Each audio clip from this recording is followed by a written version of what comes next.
Olá, gente. Então, fiquei responsável agora, né, para poder fazer o desfecho do nosso trabalho, falando um pouco sobre a importância, né, desse contexto histórico referente ao nosso tema, que é a desconexão do trabalho. Então, mesmo com toda essa importância de honrar na verdade, de determinar a honra do indivíduo, né, começou a haver a necessidade de se valorizar os períodos de desconexão. E aí começaram a surgir histórias e relatos de necessidade que o sujeito, o trabalhador, precisava ter o seu horário de descanso. E era algo que deveria ser indiscutível. Então, ainda nessa linha, percebe que as primeiras referências ao direito de desconectar são originárias de costumes religiosos, né, advindos, por exemplo, pelos hebreus, que reservavam um dia na semana para o descanso, assim como também a morte de Cristo, né, que a gente conhece mais, que consagravam o domingo como o dia certo para descanso. Então, os primeiros relatos acerca do controle da jornada de trabalho foi feito pelo Tratado de Versalhes. E logo após houve o surgimento da Organização Internacional de Trabalho, e na sua convenção, né, dessa organização, tratava justamente sobre essa duração, né, na indústria e que ocorreu em 1919, determinando que a duração do trabalho seria de 8 horas por dia ou 48 horas semanais.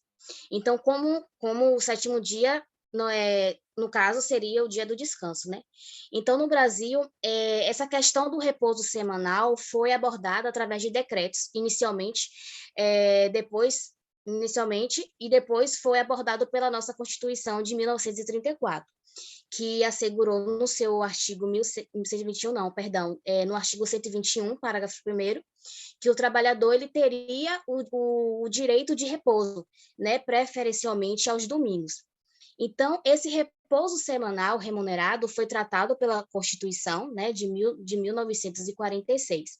Acontece que foi tratado tantas coisas, mas as férias elas não foram regulamentadas, tendo sido atribuídas posteriormente a partir dos usos, dos costumes e com apoio também da religião. Então, o direito à desconexão, ele começa a ganhar espaço, né, dentro do contexto de luta dos trabalhadores, um reflexo dos avanços tecnológicos e na celeridade apresentada nas prestações de serviço, então, bem como o aumento substancial da produtividade. Aliado a isso, gente, acontecia também o surgimento da sociedade informacional, que utilizava de instrumentos tecnológicos e trouxe também o modernismo, né, em relação às relações de trabalho, aproximando o empregador do empregado. Mantendo também, né, essa ideia de conectar, essa relação de trabalhador com empregado, mas mantendo ainda essa ideia de que eles tinham que estar conectados com até após o fim da jornada dele. Então, assim, o direito à desconexão é um direito do trabalhador ele se desligar, né, do seu trabalho, né, tendo o seu momento de descanso.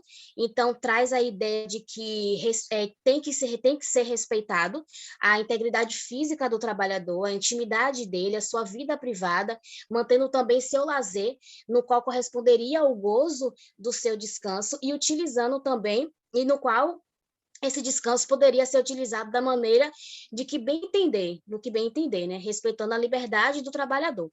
Então, a efetividade do direito, né, à desconexão, somente ocorrerá se o trabalhador puder desfrutar do seu repouso, não fazendo horas extras habituais e tendo assegurados os intervalos, as férias, que não era, né, regulamentada, e o repouso semanal remunerado. Então, como é sabido, o trabalhador ele deve usufruir do seu direito ao descanso, se desconectando dos compromissos relacionados ao seu trabalho, aos seus trabalhos, e apesar desse direito à desconexão não ser tratado expressamente pela nossa Constituição, né, pelo nosso ordenamento maior, na verdade, a Constituição Federal ele abarca implicitamente quando define o momento de pausa e regulamenta os intervalos intra e interjornada. Então, o repouso semanal, na verdade, o intervalo nas relações de trabalhador, do trabalho, tem o cunho de restabelecer esse indivíduo a capacidade de permanecer por mais tempo produzindo, pois nesse momento as energias estarão sendo recarregadas.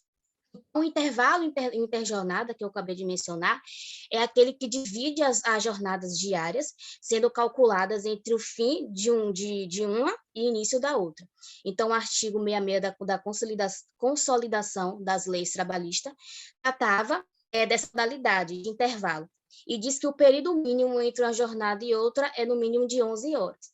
Já o intervalo intrajornada é aquele que ocorre dentro do expediente, né, em períodos curtos, objetivando pausas para produzir mais, para que o trabalhador ele consiga recuperar suas energias. Então, esse intervalo ele é tratado já no seu artigo 71 da CLT. Então, nesse sentido, gente, compreendendo, portanto, que a natureza do intervalo está diretamente relacionada à manutenção da saúde, que eu também falei para vocês aqui, né, da saúde física, quanto psicológica também do empregado, e os trabalhadores, ele acabam que enfrentam corriqueiramente, né, com o desrespeito dessas violações dos seus direitos, que deveriam ser inerentes. Então, a inserção dos avanços, a inserção dos avançados meios, né, de comunicação no mercado do trabalho, fez com que o empregado ele se aproximasse do empregador, perdeu muitas vezes a noção de tempo e espaço, então isso é muito importante faltar aqui, e estendendo-se a jornada de trabalho para além dos seus horários predeterminados no contrato.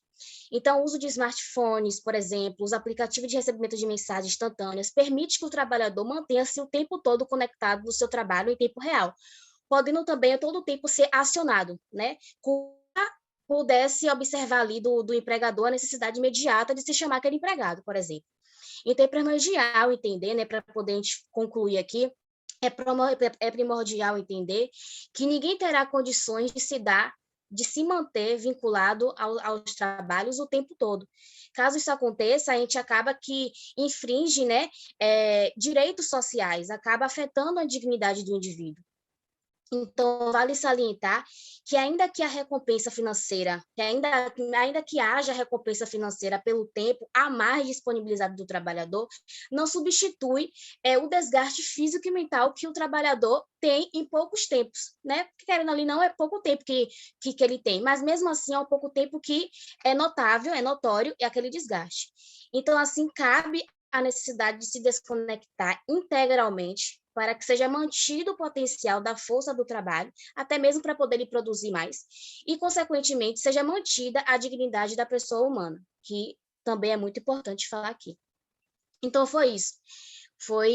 Quis trazer um pouco aqui sobre essa ideia, né, do como surgiu essa parte histórica do direito, né, da parte da desconexão do direito do trabalho, e espero que vocês tenham gostado desses vídeos que a gente está postando aí, e é isso.